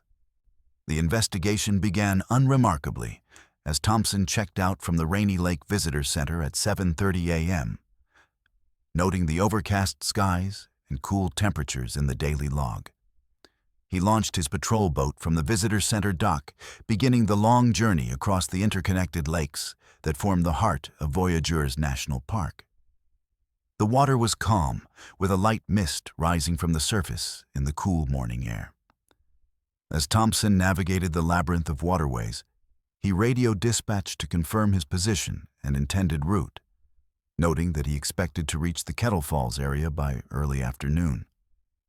Everything appeared normal for a routine investigation of unusual visitor reports. The first indication that something was amiss came approximately 2 hours into Thompson's journey. As he entered a section of the park known for its abundant wildlife, the area, which should have been filled with the sounds of birds, small mammals, and other creatures, was unnaturally silent. Thompson noted in his field notebook that the absence of sound was unusual for this time of year, when the forest should be alive with activity preparing for the coming winter. More concerning was the discovery of several fishing camps along the shoreline that appeared to have been abandoned suddenly. The camps showed signs of recent use, with fire pits containing cold ashes and equipment scattered around the sites. However, many essential items were missing: fishing gear, food supplies, and in some cases, even boats that should have been moored nearby. Thompson stopped at one particularly concerning campsite, noting that it appeared to have been abandoned in a hurry, with personal items left behind that most people would not willingly discard. A partially eaten meal sat near the fire pit, and a sleeping bag lay unfurled near a small tent that had been left standing. Thompson radioed dispatch to report his findings, requesting that the information be forwarded to the ranger responsible for the area's backcountry permits. As he spoke into his radio, he experienced an unusual phenomenon. His voice seemed to be absorbed by the surrounding forest rather than carrying across the water as it normally would. The dispatcher acknowledged his transmission, though with a comment about the unusual quality of the audio signal. Thompson continued his journey with increased caution, though the feeling of being watched had grown stronger as he moved deeper into the affected area. By 11:30 a.m., Thompson had reached the vicinity of Kettle Falls, where the most unusual reports had originated. The area was completely deserted, with no other boats visible despite the good fishing conditions and time of year. The silence was even more profound here, with no sounds of wildlife or even the normal lapping of water against the shoreline. As Thompson conducted a systematic survey of the area, he discovered something that brought a cold sense of dread: several boats moored near the falls that appeared to have been abandoned, with fishing gear still on board and engines still running. The boats showed no signs of damage or mechanical failure, yet they sat empty, as if their occupants had simply vanished. Thompson photographed these vessels, noting their positions and conditions in his evidence log. More concerning were several areas along the shoreline where the vegetation appeared to have been pressed down in a circular pattern, as if something heavy had rested or landed there. These areas were too large to be explained by typical wildlife activity, yet they showed no signs of human footprints or other evidence of visitors. Thompson noted these locations in his logbook, writing, "Unusual vegetation disturbance. Possible large unknown subject. Extreme caution advised." As he continued his investigation, he found additional evidence of unusual activity: fishing lines that had been cut rather than tangled, personal items floating in the water near the shoreline, and occasional patches of water that appeared to have an unusual sheen or quality. The most disturbing discovery came at approximately 1 p.m., as Thompson was examining a small island near the falls. The island showed signs of recent camping activity, with a fire pit containing cold ashes and several footprints in the soft soil. However, the camp appeared to have been abandoned suddenly, with equipment scattered around the area and personal items left behind. As Thompson conducted a more thorough search of the island, he discovered something that struck him as particularly unusual: a series of tracks in the soft soil that did not match any known human footwear or wildlife tracks. The prints were unusually long and narrow, with a pattern that suggested bipedal movement but with a stride length that exceeded typical human capability. The tracks led from the campsite to the water's edge, where they simply disappeared, suggesting that whatever made them had either entered the water or been capable of flight. Thompson photographed the tracks, noting their size and configuration in his evidence log. At 1:15 p.m., he radioed dispatch to report his findings, requesting that additional search teams be deployed to the area. The dispatcher acknowledged his transmission, noting that weather conditions remained favorable for search operations. As Thompson spoke into his radio, he heard a sound that caused him to stop abruptly: a low, resonant hum that seemed to emanate from the direction of the falls. The sound was unlike any mechanical noise Thompson had encountered in the park, with a quality that seemed almost organic rather than artificial. The investigation continued through the early afternoon, with Thompson expanding his search to include the surrounding waterways and shoreline areas. The low hum he had heard earlier seemed to intensify as he moved closer to the falls, though it remained difficult to locate precisely. As Thompson navigated his boat along the shoreline, he discovered several more abandoned campsites, all showing similar patterns of sudden departure and missing essential items. More concerning were several areas where the water appeared to have an unusual quality. It seemed slightly thicker than normal, with a viscosity that was subtly different from typical lake water. Thompson collected samples of this water for later analysis, though he suspected they would not reveal anything unusual when tested in a laboratory. At approximately 2:45 p.m., as Thompson was examining a particularly dense section of forest near the shoreline, he experienced something that would remain with him for years. Afterward, a sudden feeling of vertigo combined with an auditory hallucination of whispers speaking in an unknown language. The sensation lasted only a few seconds, but left him feeling profoundly unsettled. He quickly maneuvered his boat away from the shoreline, scanning the surrounding area for any sign of other people, though the area remained deserted. The low hum had increased in intensity, now clearly emanating from the direction of the falls. Thompson radio dispatched to report his experience, though he struggled to describe the phenomena in objective, professional terms. The dispatcher acknowledged his transmission, though the radio connection was increasingly affected by interference that seemed to correspond with the intensity of the hum. The most significant discovery came at approximately 3:30 p.m., as Thompson was following the shoreline near the base of the falls. The water in this area appeared to have unusual properties, with small whirlpools forming and dissipating in patterns that didn't correspond to the natural flow of water. More disturbing was a series of geometric patterns that appeared on the surface of the water, similar to those created by vibrations, but too complex and organized to be explained by natural phenomena. As Thompson maneuvered his boat to examine these patterns more closely, he discovered something that brought a cold realization: a small digital camera lying on a rock near the water's edge. The camera appeared to be in good condition, though the lens was partially obscured by what looked like a slimy residue. Thompson carefully collected the camera as evidence, noting its location in his logbook. As he worked, he became aware of a subtle change in the light quality, as if the afternoon sun were being filtered through an unusual medium. The shadows seemed to fall in directions that didn't correspond to the sun's actual position, creating a disorienting effect that made navigation difficult. Thompson radio dispatched to report his discovery, noting the GPS coordinates and requesting that additional search teams be deployed to the area with caution. The dispatcher acknowledged his transmission, noting that additional rangers were en route and would arrive within the hour. The arrival of additional rangers at 4:30 p.m. brought more resources and personnel to the operation. As the other rangers began their systematic search of the area, Thompson continued his investigation of the unusual water patterns near the falls. The geometric patterns on the water's surface had become more complex and organized, forming shapes that appeared almost deliberate in their construction. More disturbing were several areas where the water seemed to separate, revealing what appeared to be metallic objects beneath the surface.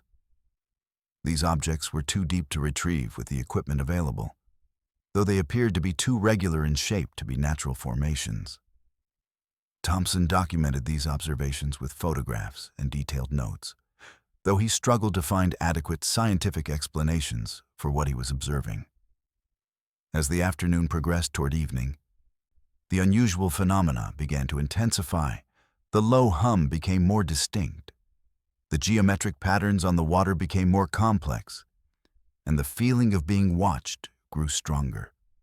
Several of the rangers reported experiencing unusual physical sensations, including brief periods of disorientation and auditory hallucinations similar to what Thompson had described earlier.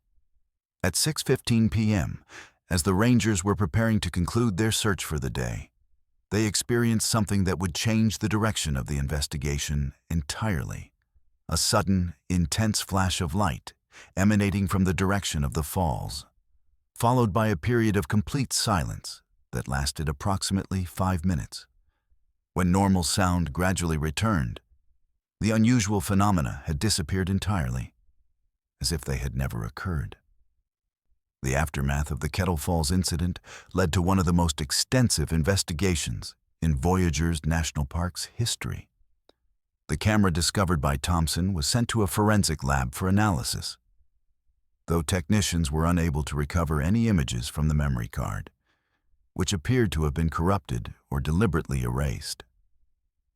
The water samples collected by Thompson showed no unusual chemical or biological properties when tested in a laboratory, though several technicians noted that the samples seemed to retain a slight viscosity that was difficult to explain scientifically.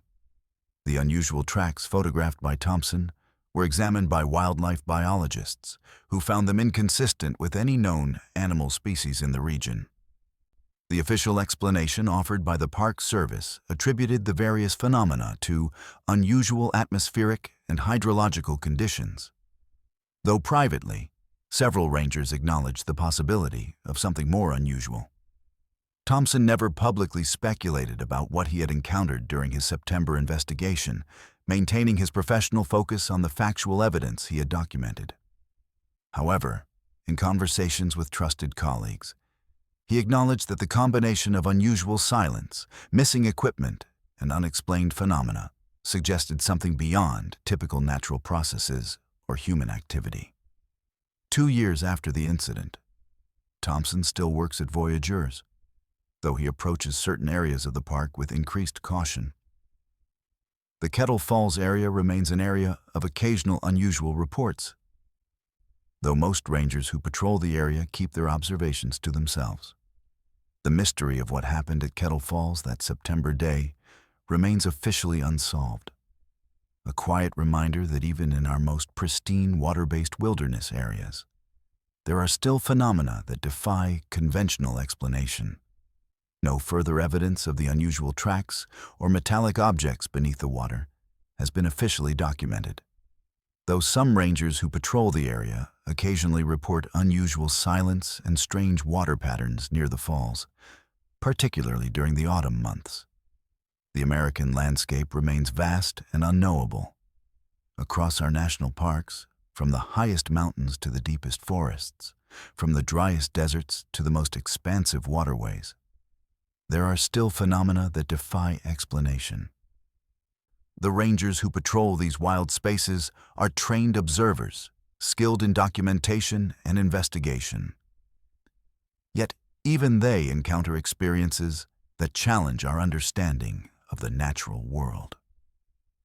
The 8 cases we've explored tonight span different regions, different seasons, and different circumstances, yet they share common threads of the unexplained. These are not stories told for entertainment or exaggeration. They are documented incidents that have left experienced professionals questioning what they thought they knew about the wilderness they call their office. In the silence that follows these encounters, there are more questions than answers. What stalks the backcountry of our national parks? What causes the unusual atmospheric conditions, the strange sounds, and the disturbing phenomena that rangers occasionally document? Science provides explanations for many things, but some experiences remain outside the boundaries of current understanding. The files we've accessed through official channels, personal interviews, and archived reports suggest that there are still mysteries in our wilderness that resist categorization and explanation. These are not the sensational stories of popular media, but quiet encounters documented by trained observers who have nothing to gain and everything to lose by reporting unusual phenomena. The pattern that emerges from these cases is both fascinating and unsettling. Across different parks and different decades, rangers have reported similar phenomena. Unusual silence in areas that should be filled with wildlife sounds, strange atmospheric conditions that don't match typical weather patterns. encounters with beings that don't correspond to known wildlife species, and disturbing evidence that suggests something intelligent and purposeful moves through our wilderness areas. Perhaps most troubling is the number of experienced outdoors people who have disappeared under mysterious circumstances in these areas, leaving behind only puzzling evidence and unanswered questions. The national park system was established to preserve America's wild spaces for future generations. Yet even as we study and document these areas, they retain secrets that defy our understanding.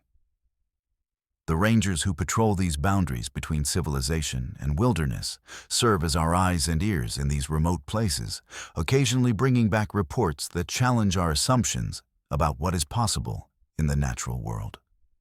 These reports are often quietly filed away, discussed only in hushed tones among those who have had similar experiences, creating an unofficial body of evidence that suggests our wilderness holds mysteries we have yet to comprehend. What we do know is that these encounters are not new. Native American legends and early explorer accounts contain stories of strange beings and unexplained phenomena in many of the same areas where modern rangers have their unusual experiences. The difference today is that we have trained observers equipped with documentation tools and scientific methodology. Yet, even these resources often fail to provide adequate explanations for what is encountered. The cases we've explored tonight represent only a fraction of the unusual incidents documented in our national parks over the years. Many more go unreported due to fear of professional repercussions or personal skepticism. The rangers who shared these experiences did so because they believe in the importance of accurate documentation, even when the documentation defies easy explanation. They represent the best of our National Park Service dedicated professionals committed to truth and observation, even when that truth challenges our understanding of the world around us. In the quiet moments after these encounters, when the documentation is complete and the official reports filed, there remains a sense of something larger and more complex than our current knowledge can encompass.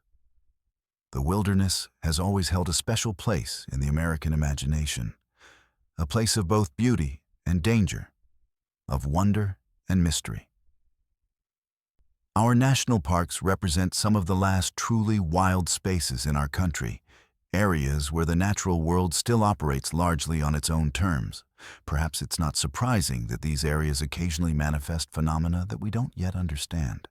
The rangers who patrol these spaces are modern-day explorers, venturing into areas where few others go and occasionally bringing back reports that expand the boundaries of our knowledge.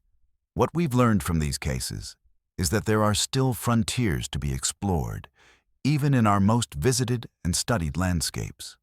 The unknown is not always in distant galaxies or deep oceans. Sometimes it's just beyond the trailhead. In the areas where few venture and where the normal rules of civilization give way to something older and more mysterious. These encounters remind us that despite our technological advances and scientific understanding, there are still aspects of the natural world that operate beyond our current comprehension.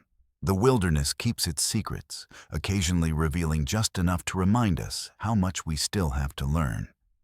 If you or someone you know has a true story to share, leave it in the comments below. The documentation of these experiences helps create a more complete picture of what occurs in our wild spaces. And your story might provide the missing piece of someone else's puzzle. The rangers who shared these experiences did so because they believe in the importance of accurate observation and documentation, even when the observations challenge our understanding of what is possible. By sharing these stories, we honor their commitment to truth and expand our collective knowledge of the mysteries that still exist in the wilderness areas we hold dear. The files of our national parks contain many more stories like these, waiting to be discovered and shared. Each one adds to our understanding of the complex and sometimes inexplicable phenomena that occur in the wild spaces of America. These stories deserve to be told, not for sensationalism, but as part of the ongoing human endeavor to comprehend the world around us in all its complexity and mystery.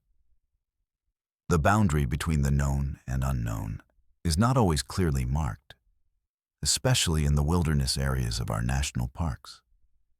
The rangers who patrol these boundaries occasionally cross into territory that challenges our understanding of the natural world, bringing back reports that remind us how much we still have to learn. These encounters are not about fear or entertainment, but about documentation and the quiet acknowledgement that there are still mysteries in our world that defy easy explanation. The cases we've explored tonight represent only a small sample of the unusual phenomena documented in our national parks over the years. They remind us that even in our most studied and visited landscapes, there are still places where the unknown holds sway. The wilderness keeps its secrets, occasionally revealing just enough to remind us of how much we still have to learn about the world around us. In the quiet moments after these encounters, when the documentation is complete and the official reports filed, there remains a sense of something larger and more complex than our current knowledge can encompass. These are the moments that define the boundary between what we know and what we have yet to discover. Thank you for watching Snowbound Screams. Until next time, stay safe out there.